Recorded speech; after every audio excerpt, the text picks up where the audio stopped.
tell me a little bit about before we met and before we started working together, what was your investment thesis? Tell me a little bit about your portfolio, what worked, what didn't. Did you have any kind of obviously you were sort of going it alone into the great big wide world of property investing. I'm interested to know how that went and any challenges you might have faced. Okay. So I started when I bought that first property. So I bought a first property and it was in Campbelltown, southwest Sydney, sort of down the highway, 30, 40 minutes from where I am today. Mm-hmm. I bought that property. I went back, I bought it and it wasn't really difficult. I didn't need a lot of money to get into it. And it was positively geared. And at that time, everything was sort of all the media, everyone you spoke to, negative gear. So I'm there and people around me saying, this is crazy, you're going to pay tax in this sort of scenario and it's just forced savings, it'll never go up in value, that sort of talk. So I went back to, after the deal was done, the bank manager that I borrowed money from rang me and said, hey, come back and just have a chat about how the experience went. And this had been about 6 months. And I told him what had happened. Here's what we paid. Here's the rent.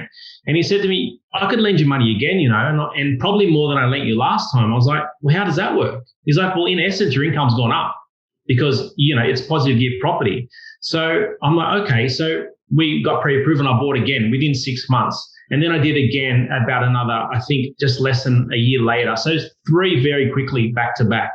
And then it was at that time where I had sort of risen above everyone in my circle.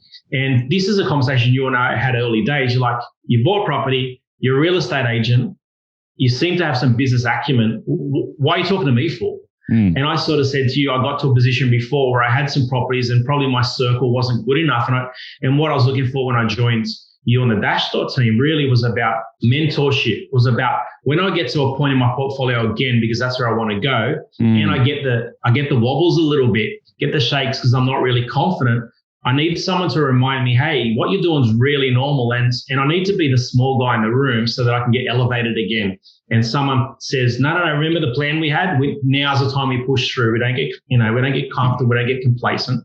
We really need to push through. So that's probably really the time when. So I went through that. I exited all that properties. I went through a divorce a few years later. So, as they say, love is grand and divorce is 500 grand. So, which I found out the hard way. So that's why I really went through a stage where I just sort of exited everything, spent a few years overseas. And then when I came back and wanted to get serious again, now I'm sort of early 40s in a new marriage and really want to reestablish myself. And this time I thought, if I'm going to do it properly, I need to do it with a team. Yeah, nice. Yeah, I love that. I love the way that you phrase that around like sort of getting the wobbles and all of that kind of stuff. Because I think that's actually where a lot of people go wrong. A lot of people might get into it and maybe get one, statistically speaking, 1 or 2. Most people don't get past there.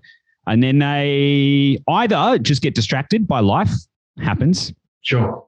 Or they get the wobbles and they're like, oh, I don't know what to do next. And they never get there, statistically speaking, you probably need about 5 properties in order to be able to achieve the goals that you want. Yeah, absolutely. And most people get stuck at 2. So they're just, and so, the way I kind of think about how we fit into the journey, aside from all of the actual getting the properties and is actually the kind of almost like a personal trainer, to go, hey, no, it's cool. You can do it. Like just go to the next step. You're going to get there. So that's awesome, man. That's great.